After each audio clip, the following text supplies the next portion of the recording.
Soon, Nephi and her dream gate were gone. Sunny dismissed his as well and found himself standing alone on the scorched earth of the desolate wasteland, beneath the vast blue sky of the eastern quadrant. The idea that he was completely safe, for once in his life, felt alien. What a strange day. Sunny knew that the world was going to be shaken quite soon. People would learn that the desperate war against the Skinwalker had come to a sudden end. That alone was enough to cause quite a tumult. This news would be followed by the shocking revelation that a new sovereign had risen to the throne of supremacy, and that he was none other than Mordred, the wayward son of the King of Swords. The public did not know much about Mordred, except for the fact that he had betrayed his clan, destroyed the House of Night on the Queen's orders, and nearly conquered the Sword Domain all on his own while the war was raging in Godgrave. Actually, now that Sunny thought about it, perhaps people would not be as surprised that Mordred had become a sovereign as he was. What mattered more was the fact that the general public was not aware of his own continued existence, and neither did many people know that Asterion was alive and supreme, as well. So, for most people, the King of Nothing would seem to be the only sovereign in existence apart from Changing Star. It would not be an exaggeration to say that he would seem like the second most important person in the world. And that person was an eerie fiend who possessed 1,000,000 bodies and chose to dwell in the cold mists of the Hollow Mountains instead of living among people. Poor humanity. It seems to only have 2 demigods, and half of all demigods it has are completely insane. The saddest part was that if everyone knew that there were actually 4 Supremes alive today, the proportion would not get any better. Arguably, it would only get worse. Not to mention that people who regarded Nephi as a sane person were woefully wrong. So, really, all of the human demigods were some kind of unhinged. Ignorance is truly bliss. Shaking his head, Sunny looked around and took in the view of the cleansed continent. The sun was falling toward the horizon by then, so his shadow lay long on the ground. He called, and a tenebrous steed rose from his shadow, casting the chilling gaze of its crimson eyes down at him. The sun glinted on its wolf-like fangs and adamantine horns. Nightmare snorted quietly, and the resulting gust of wind made Sunny's hair dance chaotically. He grimaced, then brushed his hair away from his eyes and looked at Nightmare with a smile. "I missed you too, buddy." Climbing into the saddle, Sunny sent his destrier toward the coast. He was currently near the very heart of the eastern quadrant, so the 2 of them would have to cross the entire continent to reach the water where the night garden rested on the waves, so Nightmare could cross it in a few hours at a leisurely pace. Of course, Sunny himself could reach the coast even faster if he used Shadow Step.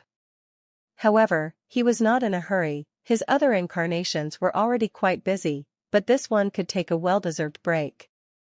After all, it was not every day that one encountered an entire continent devoid of nightmare creatures. That never happened, in fact. The eastern quadrant was like a park at the moment, so Sunny was in the mood for a little sightseeing. He wanted to gather his thoughts before meeting Jet, as well. A lot had happened in the last couple of months. His incarnations had not been idle during his stay in the Palace of Imagination, and he was quite busy in the weeks after regaining his senses as well. Now, there was this whole story with Mordred. Gods, that devious bastard was really supreme now, and Asterion was looming over the world, as well. Updated first on lightnovelworld.org. Somehow, Sunny had a feeling that he would not experience a moment of peace like this one in a long while. I might be forced to change my plans. 2 fragments of Weaver's lineage remained unclaimed, the Spirit Weave and the Shadow Weave. The former was presumably hidden somewhere on the Night Garden, or at least connected to it, while the latter was lost in the dark depths of the underworld. Sunny had made a tentative plan to recover all parts of Weaver's lineage one after another, or at least attempt to. Now, however, it seemed like an expedition into the underworld would have to be postponed until after Asterion was dealt with. That saddened him a little. "I've grown so much stronger after assimilating Flesh Weave and Mind Weave." There was also the peculiar case of the Blood Weave, Bone Weave, and Flesh Weave fusing and enhancing each other. So, he had reason to believe that a similar kind of synergy, perhaps even on a much larger scale, would happen when the entire lineage was reassembled, and he was also sure that absorbing both Spirit Weave and Shadow Weave would hurt like hell. Sunny sighed, already uncomfortable by simply thinking about that inevitable future. Once I collect all 7 fragments, though. Then, he would be ready to challenge the 5th nightmare. If he was going to challenge it, after all, instead of searching for a way to reach apotheosis without the help of the spell. As Nightmare galloped across the wasteland, Sunny thought back to what had happened in the last few weeks. I actually can't believe how much transpired in that short amount of time. It had really been a month full of all kinds of happenings. Let's see. What had happened first? Oh, right. It was the little gift he sent to teacher Julius, the crowning achievement and the last nail in the coffin of his academic career. His magnum opus, as far as academic research went.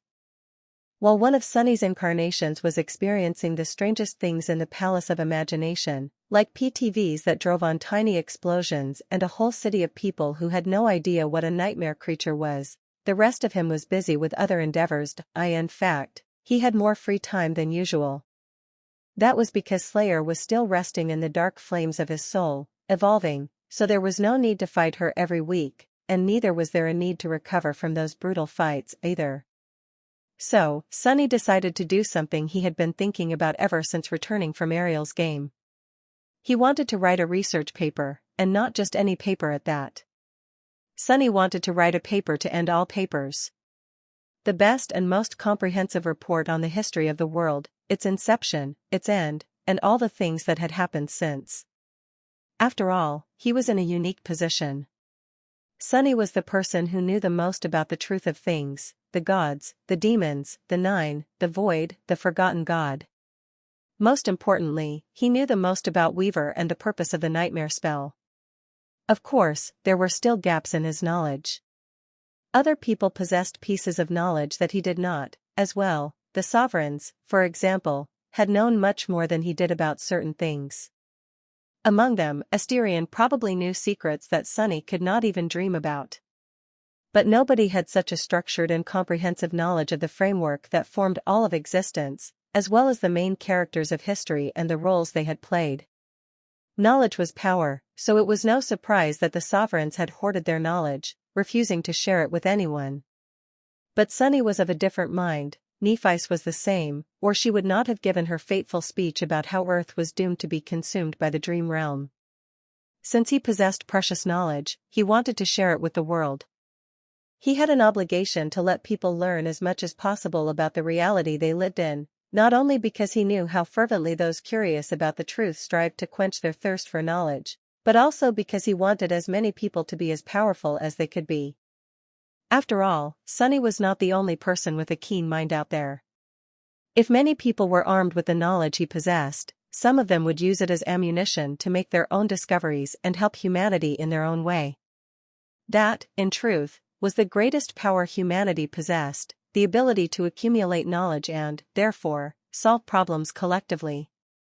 Every new generation of humans was the culmination of everything the numerous previous generations had learned and achieved, so their growth was exponential. At least that was what Sunny wanted to believe as a former academic. His tenure at the academy might have come to an abrupt end, but the spirit of exploration still burned in his heart. And it was in that spirit that Sunny sat behind a desk in the dark castle and stared at an empty journal in front of him.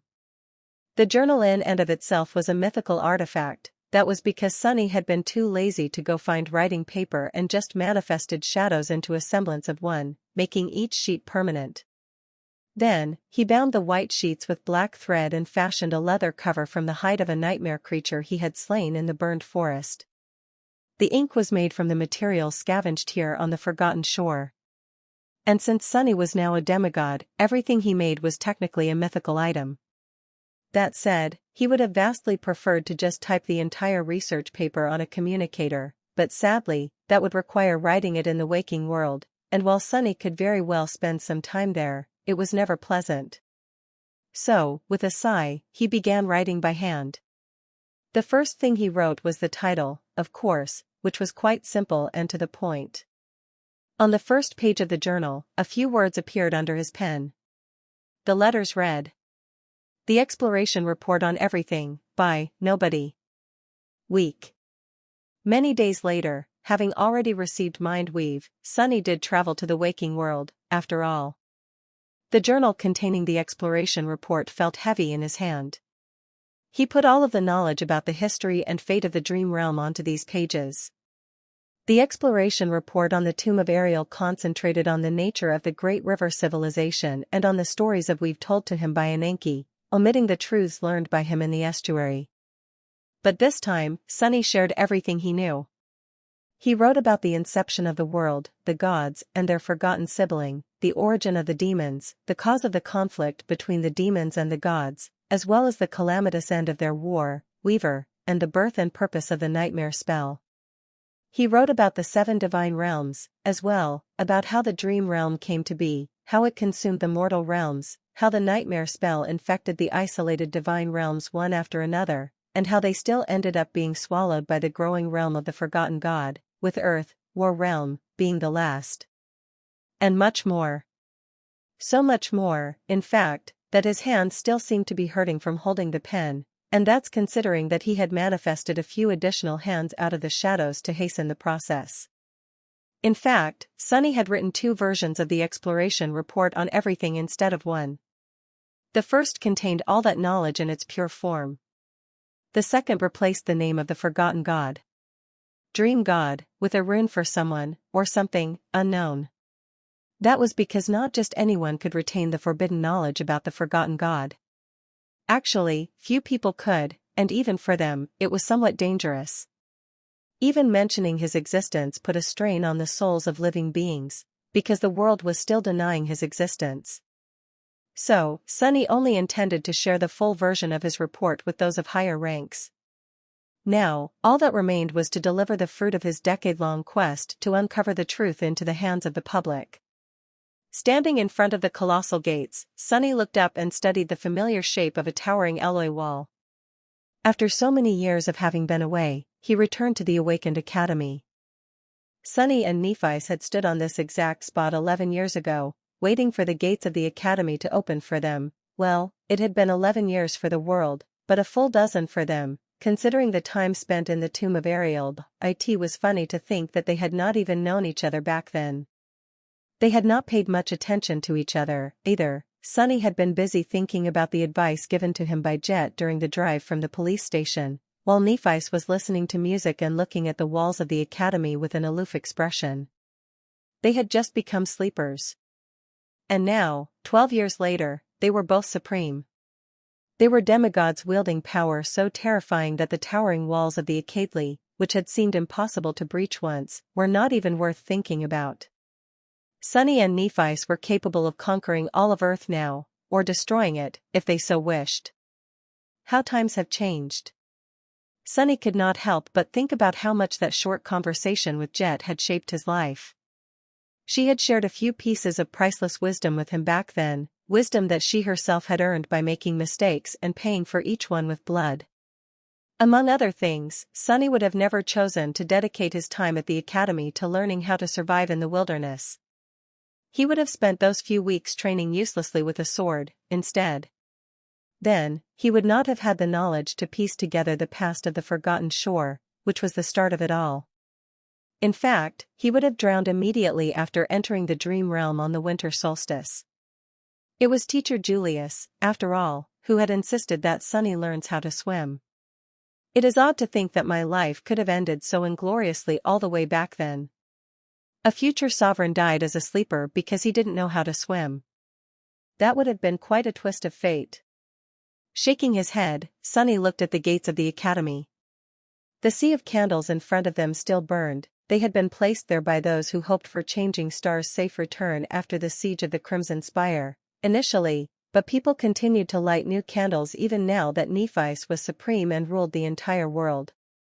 If anything, there were more candles burning in front of the academy than ever before. The sea of fragile flames was very much like humanity itself, each one representing someone's hopes and dreams. Individual flames could be extinguished and snuffed out, but the radiance of the candles as a whole never dimmed. If there was a physical representation of the human domain, this was it, the immortal flame that refused to go out, fueled by longing. And, of course, each of the countless candles had a shadow. No one was going to open the gates of the academy for Sunny this time, and he did not need them either. Instead, he simply stepped through the shadows and entered the academy grounds unannounced, moving unseen. This soon after the winter solstice, there were not many sleepers attending, so Sunny did not need to exert himself even a little to remain unnoticed. He cast his shadow sense far and wide, easily encompassing the entire academy, and sensed every person within its walls, the students, the instructors, and the staff. Then, following an odd impulse, Sunny spent some time visiting his old haunts and remembering the past. The assembly hall where he had met Cassie for the first time, both of them assumed to be no different from Walking Dead and relegated to the corpse corner, his small room in the sleeper dormitory. Gods, it had felt like the pinnacle of luxury back then. The cafeteria where he had enjoyed good food for the first time in his life, the lecture hall where he had taught a class of unruly sleepers as a guest lecturer, the fortified room on one of the underground levels of the academy's medical center where Nephi's had been kept while wandering the dream realm alone, that one had been renovated after being blown up, and a few more places. All of them contained memories that were meaningful to him. These memories were like ghosts, no one else remembered to cherish these quiet moments, and they only continued to exist in his head. All traces of the life Sunny had lived were erased from the world, and the places he visited did not mean anything to anyone anymore, not in the same way they meant the world to him, at least. Sunny was not exactly a sentimental person, so it was odd to find himself wasting time on a walk down memory lane. But it was just that, he had a feeling that he would not return to the Awakened Academy ever again. Entering the waking world was getting hard now that he was supreme, and it would only get harder in the future. Earth itself was changing, too, dying, really. So, Sunny had a feeling that the next time he saw the academy, it would be as a ruin lost in some godforsaken corner of the dream realm. But that was alright, as well. Time was flowing, and humanity was doing its best not to fall behind its current. The nature of the awakening was different now compared to when he had been a sleeper. More and more of those infected by the nightmare spell resided in the dream realm, and so, the way they were taught was changing as well. There were already branches of the academy in the dream realm. The first one had been opened in Ravenheart, while the second one was located in Bastion. Granted, they focused more on preparing young men and women who wanted to challenge the first nightmare for its terrible demands. The trial of the winter solstice itself was going to become a thing of the past before too long. After all, there would be no distinction between the dream realm and the waking world anymore, so the spell would have no need and no reason to send sleepers on a deadly pilgrimage. Awakened live long lives. And someone like Sunny was almost immortal. When he looked at the world in 100 years, would there be anything left behind from the one that he knew? Letting out a quiet sigh, Sunny looked around one last time, then made his way to the wilderness survival classroom. Actually, Teacher Julius did not teach here anymore. He and his family resided permanently in Bastion now, and the old man spent his days building a new education system for the brave new world being built in the dream realm by the human domain. But he still visited NQSC occasionally, and when he did, this classroom served as his office. Walking over to the desk, Sunny placed the journal on its surface and studied it for a few moments. Then, hearing someone opening the door, he dissolved into the shadows. His job here was done. He had submitted his last research paper to the man he trusted to treat it caringly the most. And what a research paper it was. Sunny sighed bitterly. Oh, gods, all the contribution points I am missing out on. Ah, my heart hurts. Teacher Julius had never expected his twilight years to be so very busy. He remembered thinking of retiring a few years back. The world was constantly changing, and he was afraid of not being able to keep pace with it, and as much as it pained him to admit, his lessons, which had been vital for numerous young sleepers in the past, had not had high attendance in a long, long while. That was only natural, considering that awakened of the second and third generations, gods, were they on the fourth generation already? Had absorbed most skills necessary for survival in the wilderness of the dream realm as children. Granted, those school curricula were quite shallow, never delving deeply into the subjects he felt passionate about.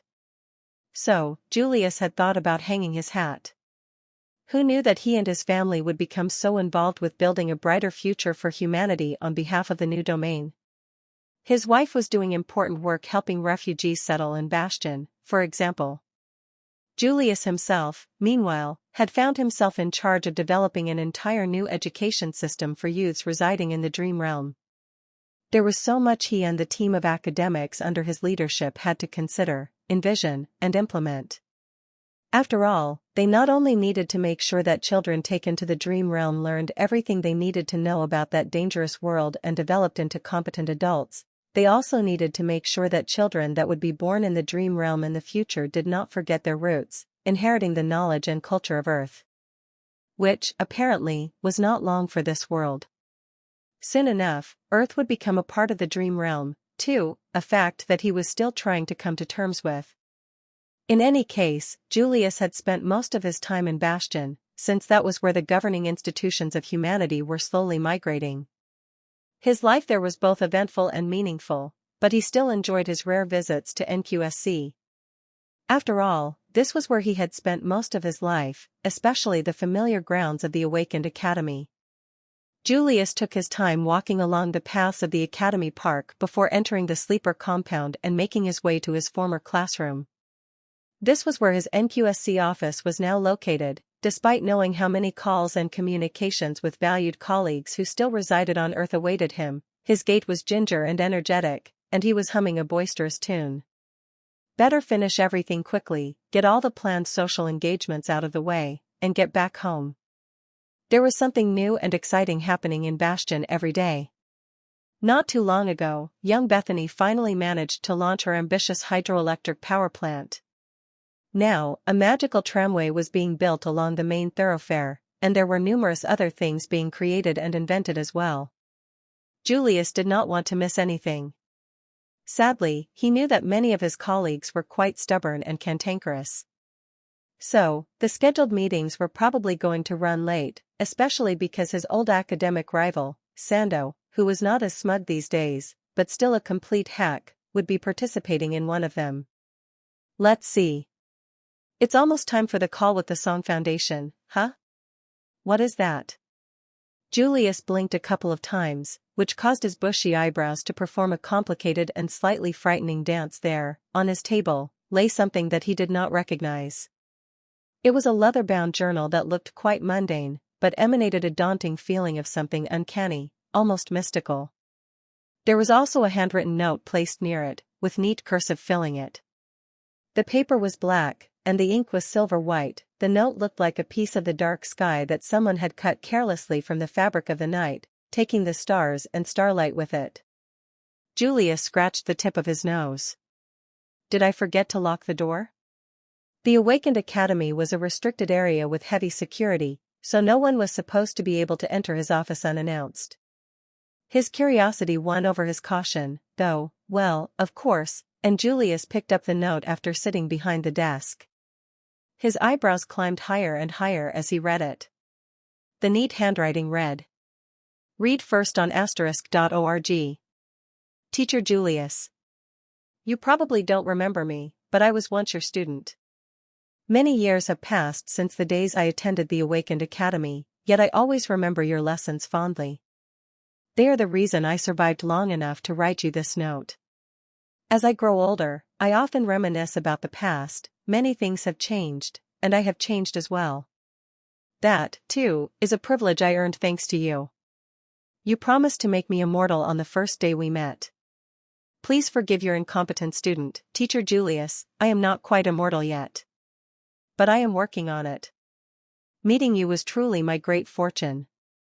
I don't think I ever thanked you properly for everything you've done for me, so please allow me to express my gratitude in this modest way. Below, you'll find an exploration report I compiled after traveling far and wide in the Dream Realm, visiting places that no human has ever reached and unraveling mysteries that no one has ever been able to solve, which, in hindsight, was quite a foolish affair, considering how many times I almost fell victim to my curiosity.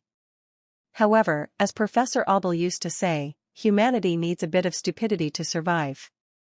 So, please, enjoy the fruits of my stupidity. Best regards. Nobody. Teacher Julius stared at the note in bewilderment. Nobody? The nobody? Had the author of the exploration report on the tomb of Ariel actually been his student once? I would have remembered such an outstanding student, surely. Completely forgetting about his schedule, Julius grabbed the leather-bound journal and read the title embossed on the cover. The exploration report on everything? Opening the journal with a trembling hand, he read the first few lines. His eyes widened like saucers. What, L. Chapter 2565, The Exploration Report on Everything Plus, Turn Off Reset. Teacher Julius spent almost an hour starting just at the first page of the exploration report on everything. The first paragraph alone was enough to shatter reality as humans knew it, turning every known axiom upside down. It read, "In the beginning, there was only the boundless, eternal void. From that dark abyss, the creatures of the void were born. Just like chaos itself, they were endless and everlasting, vast and forever changing. But then came desire, and with it came direction. From it, the 7 gods were born." Julius took a shaky breath. 7 gods? But there were only 6 gods. Granted, countless people had suggested the existence of the 7th god before, for no other reason than the prevalence of the number 7 in everything that had to do with the nightmare spell, as well as with the bygone civilizations of the dream realm. In fact, many assumed that the mystical significance of the number 7 was connected to the fallen pantheon, that there had been 7 gods, and everything was inclined to come in sevens because of them, like a sacral echo. Of course, there was not a shred of evidence to support this fanciful theory. People just liked orderly things, and the strange contradiction of there only being 6 gods made them feel uncomfortable. So, they stretched the truth to support the conclusion they had already made. Needless to say, such conduct was woefully unscientific. Well, at least they were better than the hapless romantics who claimed that there had only been 6 gods because the 7th was yet to be born. That alleged 7th god, unsurprisingly, was supposed to be born of humanity and become its savior, which smelled suspiciously like religion, not science. Teacher Julius frowned. Can nobody be one of those hacks? No, surely not. He took a deep breath and delved into reading. The more he read, the more he was enthralled by the exploration report. Just a few minutes later, it became apparent that nobody was not a hack. The report was written in a clear, crisp language. Everything was relayed in simple words and left no room for ambiguity. The picture it painted was wonderfully coherent, so coherent, in fact, that Julius could not help but feel that what he was reading had to be true. Best of all, the exploration report was not merely a collection of curious musings. It was a proper research paper that drew from and referenced countless established works and historical documents, as well as providing sources for every unsubstantiated claim it made. Granted, some of those sources were quite fantastical, like the description of a memory that contained a drop of Shadow God's blood or a poem written by the demon of dread on the surface of a mystical lake. Julius doubted that anyone could receive such a memory again or travel to the estuary of the great river in the tomb of Ariel to confirm nobody's findings. So, theoretically, the exploration report on everything could still turn out to be a fabrication, but Julius doubted that it was. The facts nobody presented and the arguments they made fit together too well, and everything clicked together too perfectly, as if falling into place. More than that, the discoveries made by the mysterious explorer flawlessly filled the holes in the contemporary understanding of the dream realm and its history. Many things had never quite fit together before, but now, Julius saw that it was because the puzzle had been missing pieces. Nobody provided these pieces, and so it all makes sense. He felt as if he had been blind all his life, and now finally gained sight. That was the best feeling in the world, the thing that had drawn him to science and academic work, to begin with. Wonderful, simply wonderful. Not too long ago, Julius had felt like an old man. But now, suddenly, he felt like a little kid again. The exploration report on everything was broadly divided into 3 parts. The first dealt with the cosmology of the dream realm, exploring the relationship between the void and the flame, and therefore the war between the void creatures and the gods born of desire. It explained how the universal laws of existence had been created, and how the gods used them to contain the void, while imprisoning one of their own, the unknown, with it.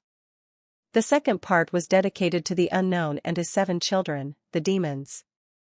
Demons had always been the strangest and most mysterious deities among the lesser pantheon, so learning that they were fragments of a god's shattered soul was quite a revelation, one that provided a perfect explanation for why they seemed to have appeared out of nowhere, and why they had been feared by the gods. Forbidden knowledge? Nobody explained in detail why most information about the 7th god was censored in his exploration report. According to him, the world denied the existence of the unknown, as willed by the gods, and no knowledge of the 7th god's identity could be retained by ordinary people. In worst cases, beholding the forbidden truth could even be a danger in and of itself. That said, the uncensored version of the exploration report on everything existed, as well. It was just that gaining access to it required passing a mysterious trial. Julius did not know what the trial was, since that knowledge was shrouded in shadows, discovering it was a test in and of itself. So, only those who were powerful, persistent, determined, and possessed an inquisitive mind would gain the right to know the full truth. One thing Julius did know, however, was that the exploration report on everything would become a motivation to walk the path of ascension for some people. There weren't many of them, but each one was special. They were the kind of people who did not care for glory and were indifferent to the promise of power, but were burning with curiosity and the desire to solve the mysteries of the world. To those who burned with the spirit of exploration, the report written by nobody would become the Holy Grail. How exciting! At that moment, Julius recalled a particular student, for some reason. His memory was quite vague, enough so that he could not even remember their face or name, but that student would have definitely asked something like "What the hell is a Holy Grail?" if they heard this. Nevertheless, they were the exact type of person who would endeavor to become transcendent simply to get their hands on the uncensored version of the exploration report on everything. In fact, if Julius was not too old to spend months on end in places without good plumbing, he would have been tempted to challenge a nightmare or two himself. In any case, the second part of the exploration report described the origin of demons, went into detail about the trials and tribulations each of them had endured, and concluded with the explanation of how the Doom War started, as well as describing the role a mysterious group as the Nine had played in fanning the flames of the conflict between the demons and the gods. It was one startling revelation after another. A true paradise for a researcher, and a bottomless well of shocking new truths. And then, there was the third part, which was even more earth-shattering than the previous 2. Julius actually dropped nobody's journal when he read the first sentence. It was quite a provocative statement, indeed. The nightmare spell is a lullaby that Weaver sang to tame the unknown. Picking up the exploration report with trembling hands, Julius continued to read as if possessed. No, it can't be, can it? The spell. This is the explanation of the nightmare spell.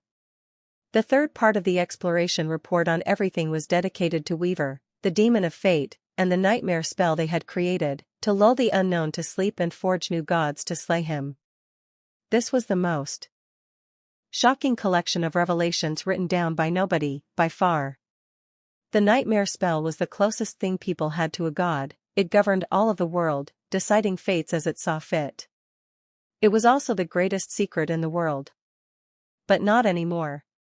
This is. Utterly speechless, Julius closed the leather journal and stared at its cover in stunned silence. The bold title did not seem so bold anymore. The exploration report on everything. A weak smile appeared on his face. That nobody, they weren't kidding.